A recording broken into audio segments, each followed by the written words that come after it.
Jika patah sayap Raja Wali, bertungkat jua ganda kemari. Adinda anggap sebagai janji. Bismillahirrahmanirrahim. Assalamualaikum warahmatullahi wabarakatuh. Bersama saya lagi Dr. Reza.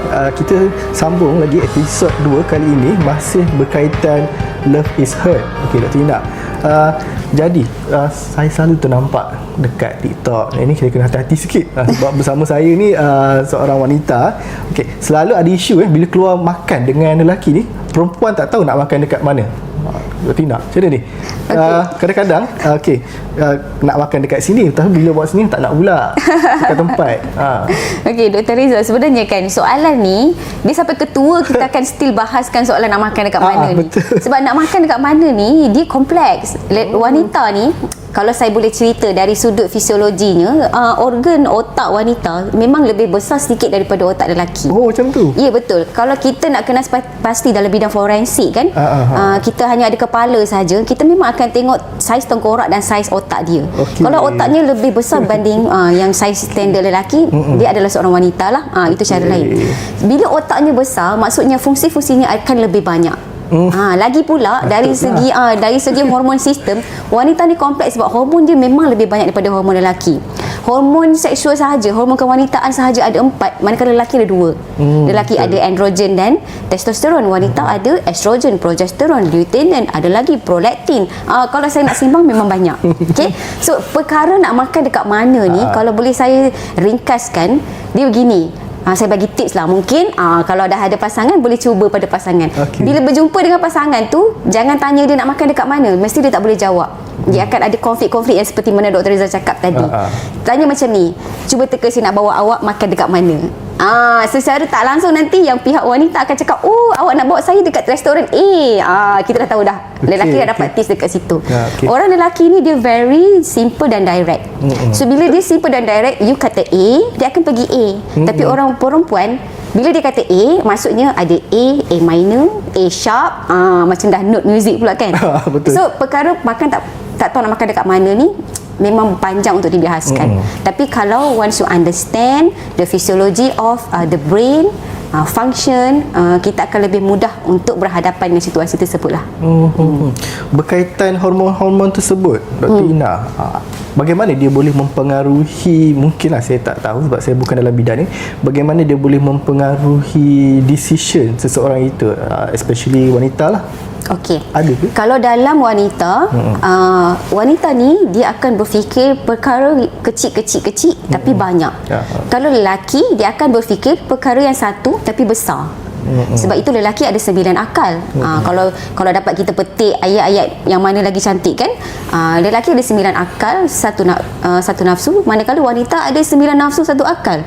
Yang mana 9 nafsu tu, nak langsirnya warna kuning, nak bajunya warna oren-oren sikit. Kuning pun banyak jenis tak silap saya. Kuning pun banyak shades. Kalau lelaki kuning-kuning lah. Betul. Satu tapi besar. Kalau perempuan satu tapi banyak tapi kecil-kecil. Ya, variasi kuning ni pelbagai. Betul. Tu tak termasuk hijau lagi. Betul. So jadinya dari segi membuat keputusan, memang wanita perlu dibantu lelaki. Sebab wanita akan nampak benda yang besar tapi kecil-kecil, dia tak boleh kumpulkan sebagai satu konklusi.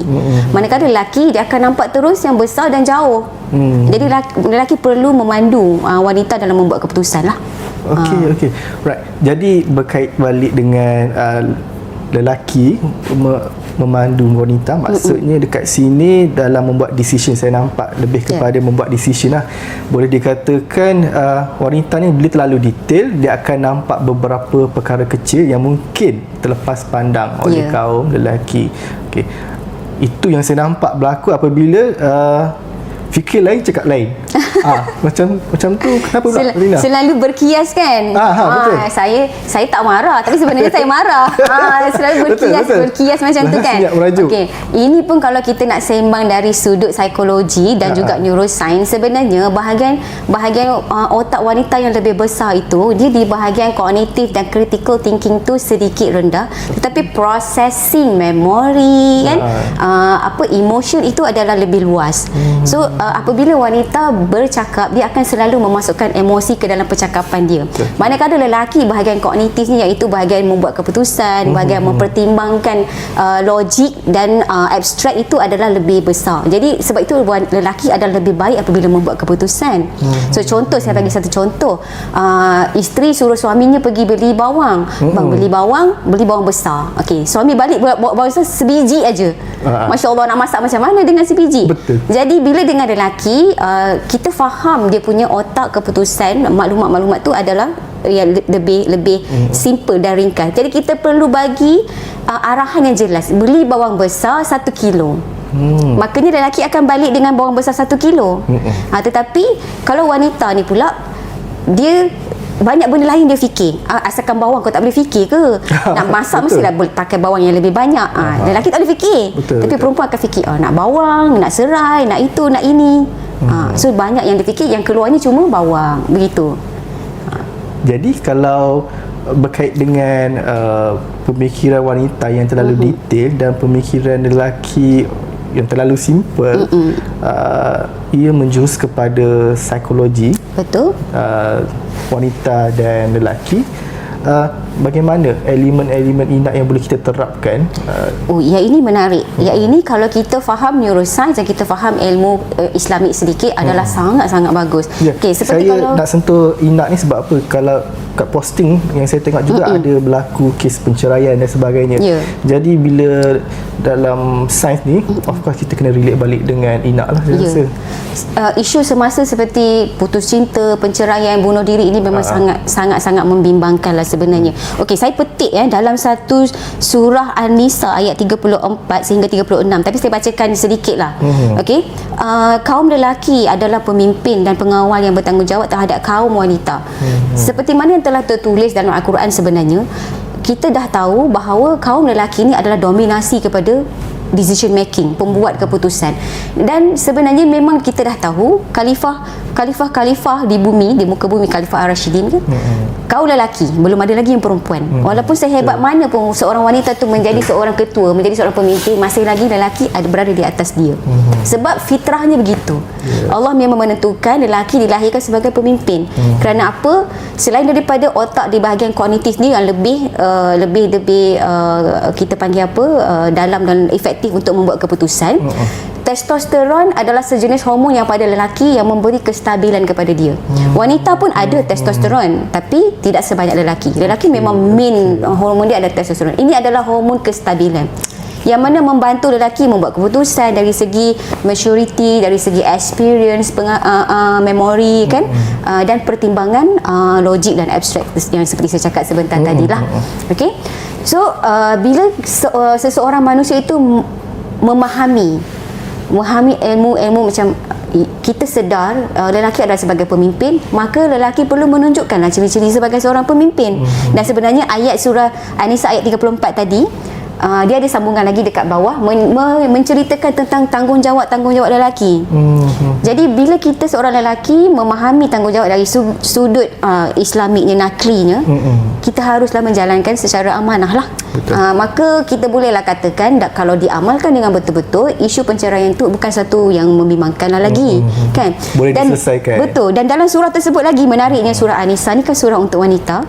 Ada diceritakan tanggungjawab lelaki dan tanggungjawab wanita. Dan apakah hukum-hukumnya sekiranya tidak mematuhi, contohnya tidak mentaati suami dan sebagainya, adalah hukum-hukum kan, adalah balasan-balasan yang akan dikenakan di akhirat nanti. Jadi sebenarnya kalau kita dapat memahami secara neuroscience, kita boleh tahu psikologi lelaki boleh faham psikologi perempuan, kemudian mengamalkan lagi pula elemen-elemen Islami yang mana dah diajarkan dalam Al-Quran dan juga Sunnah, saya rasa boleh membanteras. Kalau tidak pun meminimalkan. Menarik. Jadi di sini saya rasa keperluan lelaki dalam membuat decision perlu juga ada wanita, sebab wanita ni dia lebih detail. Betul. Jadi sesuatu keputusan yang dibuat tu lebih praktikal dan mungkin saya rasa lebih baiklah kalau Saya setuju dengan Dr. Reza yang ini. Wanita memerlukan lelaki untuk memandu dia membuat keputusan. Manakala lelaki perlukan wanita untuk dia melihat lebih besar perspektifnya supaya dia dapat keputusan yang baik. Sebagai contoh, kita kan nak masuk bulan Ramadan. Sebila bulan Ramadan dah persediaan macam nak raya. Biasanya wanita lah. Kalau lelaki, baju raya tahun ni warna apa? Itu je dia tanya. Tapi bila ada seorang wanita yang berfikiran kritikal ini kan, warnanya biru, birunya light, anaknya ada samping biru, kasutnya ada biru, langsirnya ada biru, barulah jadi satu surrounding yang harmoni. Betul? Betul. Tu dah detail dah tu, terlalu detail. Dia terlalu detail. Okay, cukup untuk itu saja episod kali ini. Episod 3 kita akan membincangkan bagaimana peranan wanita dan lelaki bagi memahami bahasa cinta masing-masing. Cukup untuk saja. Sekian, terima kasih. Assalamualaikum.